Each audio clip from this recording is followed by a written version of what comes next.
Hey guys, welcome back to the channel. So today in this presentation, I want to direct it to the do-it-yourselfers, people who work on their own vehicles at home, all right? I'm sure you found yourself, maybe you're working on your car, you have a check engine light that's on, or you have a bunch of error codes and you're getting a lot of conflicting information online, okay? Ever felt like it's, going through a maze and you're just going in circles, okay? It happens. And this happened to my client. And what I want to do is, show you the journey that he went through and how I got him back on track, okay? So we are going to be learning how to diagnose error code P0073 on the 2014 Ford F-250, okay? For those who are new to the channel, welcome. My name is Curtis Harden. I'm an independent auto diagnostic consultant. If you want to purchase your tool or if support that you see in this presentation, head on over to allteltech.co.za. All right. So what you're going to learn today are the tools used in this case study, the cause of the P0073, and the exact location of the ambient air temperature sensor for this vehicle, and the framework on how to approach this solution. So tools used in this case study is the MK908P. Now, at the time, I consulted this to my client. He lives in the US, but I told him to get this tool, and it's an international tool, and I'll explain what this means later on in the presentation, okay? And you also need your Ford service information, okay? So to give you a bit of background on the case study, the client reached out to me expressing his dissatisfaction with the tool. He had it for maybe 3 or 4 years, and he was unable to relearn a key and also diagnose the P0073 on his brand new 2014 Ford F-250, okay? He then wanted to sell his device or trade it in for something that he could possibly use, okay? So I called to see if it was a tool dilemma or if it was just his approach, okay? So before I dive in these steps, I want to share with you an observation, and I call it the time maze on, okay? Time maze on. So what I've seen with not all the do-it-yourselfers, there's some smart mofos out there, okay? Don't get me wrong. But generally speaking, as more and more of these cars get complex, let's just say all these circles represents time. And then what happens is we're using Google, we're trying to get the information, and we'll ask a friend, and then we'll try this, we'll take it to this guy, and then it's very difficult to get to the end result. Now we all know what's the shortest distance between 2 points. Straight line, okay? And when it comes to information, there is resources out there where you can get it really, really cheap, okay? Or with a little bit of mentorship, okay? And the other challenges that I observed is the lack of support and mentorship. So let me give you a quick story. My client called tech support and asked them if they could, if it was possible for him to relearn his key to his Ford. And they said, "What tool do you have?" And he said, "I have the MK908P." They're like, "Oh, it doesn't work. It's an international tool. They limit the functionality of it." Okay. Now, when I hear this a lot, okay, it's not true. It's not true. Like an international tool, when Auto makes their tools, it all comes from the same factory, okay?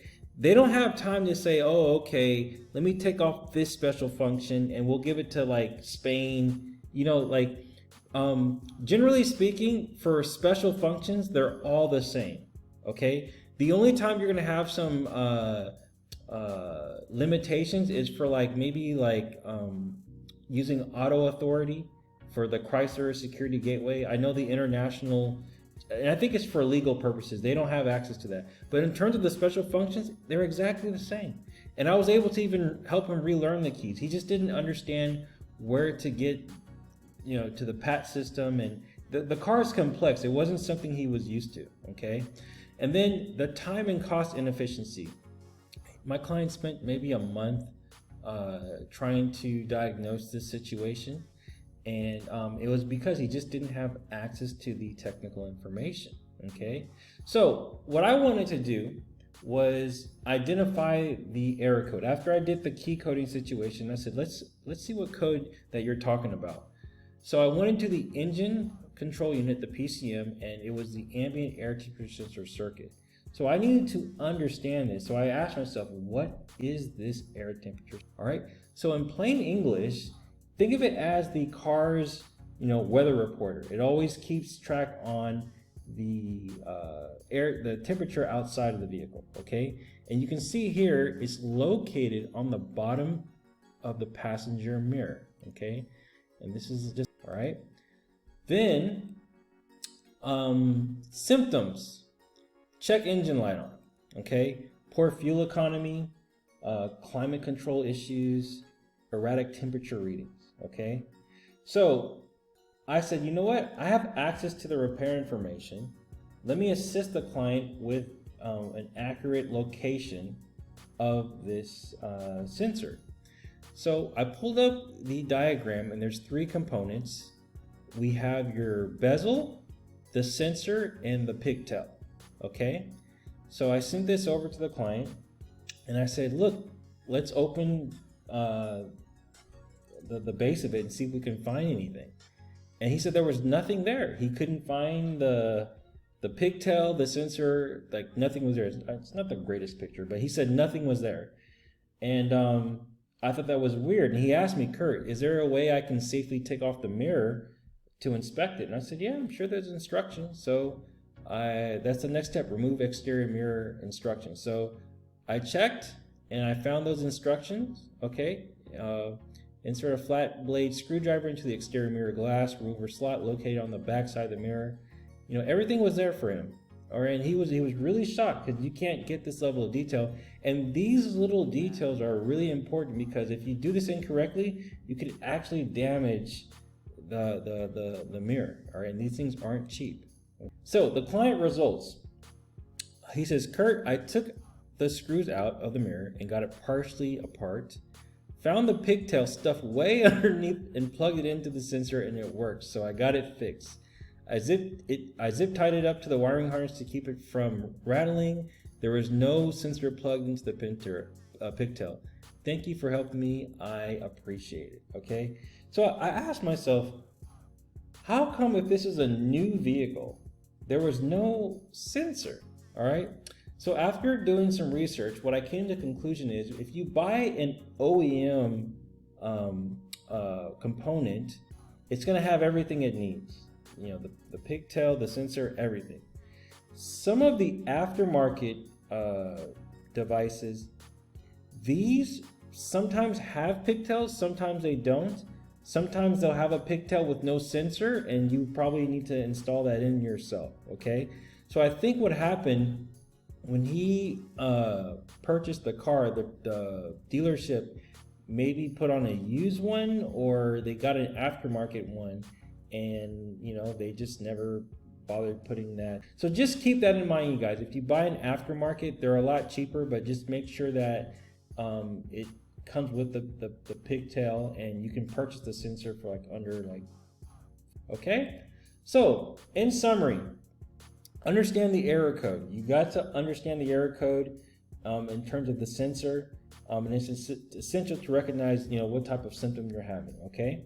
Google versus OEM for information. Okay, if you are someone that has a lot of time and wants to take that risk, you can use the Google route. But for me, paying a couple, $20 to get the information, you can. This whole thing we done in less than 30 minutes. Okay. Next, locate the sensor. Find the exact location, because remember, each vehicle, it's different. If you look online, you guys, this sensor is on different vehicles between the year, make, and model. Okay. And then inspect for damages. See if you can find anything related in the guts of that. Lastly, it's okay to do it yourself, just not all by yourself. Okay. Sometimes it's nice to have a little bit of help. It could save you a lot of time. And in my client's case, some money. He was about to buy another tool that it wasn't a tool issue. It was just the lack of resources, okay? So that's it, you guys. I hope you enjoyed it. It's something very quick and easy. Comment, like, subscribe, and with that, I'll see you next week. Take care.